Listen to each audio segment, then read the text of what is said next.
গণ্য ব্যক্তি বীর মুক্তিযুদ্ধ সবার আগে বলতে হয় এবং নামি দামি সারা বাংলাদেশের চিন পরিচিত মুখ এলোয়ার জাহান জন্টু নাম বললেই সবাই চেনে। এই মুক্তিযুদ্ধদের এখন যে অবস্থানটা সেটা নিয়ে আপনি কিছু একটু বলেন। মুক্তিযুদ্ধরা তো 50-54 বছর আগে, তো আমি 50-54 বছর আগে মুক্তিযুদ্ধ করেছি।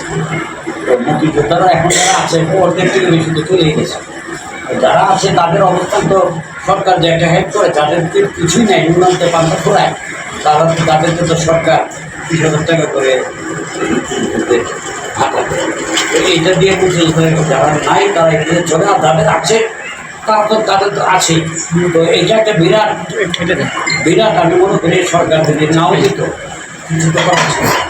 সরকার মুক্তিযোদ্ধাদের প্রতি যথেষ্ট খেয়াল রাখে, যথেষ্ট স্বীকৃতি। বর্তমানে যারা মুক্তিযোদ্ধা আছে তারা আমি মনে করি এখানে যারাই মুক্তিযোদ্ধা সবাই এই সরকারের বিশেষ করে প্রধানমন্ত্রীকে অত্যন্ত ভালো চোখে দেখেন এবং ভালো সমালোচনা করেন। কারণ উনি যা করছেন জনগণের জন্য করছেন, আমার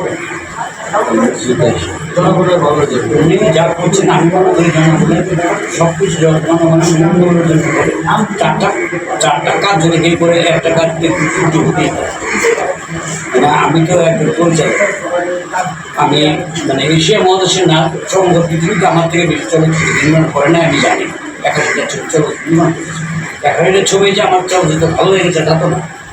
ওখানে তো উত্তরজীবী অনেকগুলি ছবি আছে এবং ছবি ভালো, অনেকগুলি ছবি ভালো যায় না। তো একজন অনেকগুলি কাজ করে দুটা মন্দ কাজ হতেই পারে, দুটা ত্রুটি হতেই পারে। আমাদের প্রধানমন্ত্রী আমি একজন বলছিলাম, তো উনি যেসব কাজ করতেছে এর মধ্যে হতেই পারে, ওটাকে আবার কারেকশন করে দিচ্ছেন। তো আমার জানার মধ্যে উনি যা করছেন একেবারেই পারফেক্ট কাজ করছে এবং দেশের মঙ্গলের জন্য করছে। দোয়া করি উনি আরও ভালো ভালো কাজ করুক, আর দুটি এক-দুটা কাজ হলেও উনি কারেকশন করে। খুব সুন্দর কথা বলছেন। জ্ঞানী লোকের জ্ঞানী ভাষা, জ্ঞানী কথা।